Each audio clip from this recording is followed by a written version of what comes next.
Hey everyone, welcome back. Depositing a check with TD Bank Mobile is quick and does not require a bank visit. First of all, you're going to go ahead and log into the TD Bank app, and then once you log in, you're going to tap on deposit or mobile deposit. Then choose the account where you want the money deposited. Next, enter the check amount and take clear photos of the front and back of the check. Make sure the check is endorsed before submitting, and also if the picture is not clear, then your picture won't be go through. So make sure that you clean your camera lenses with a soft tissue so you won't scratch your phone and make the matters worse.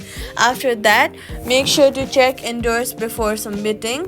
Now, review the details and submit your deposit. Once submitted, TD Bank will process your check and the funds will appear in your account after proposed approval, and that's it.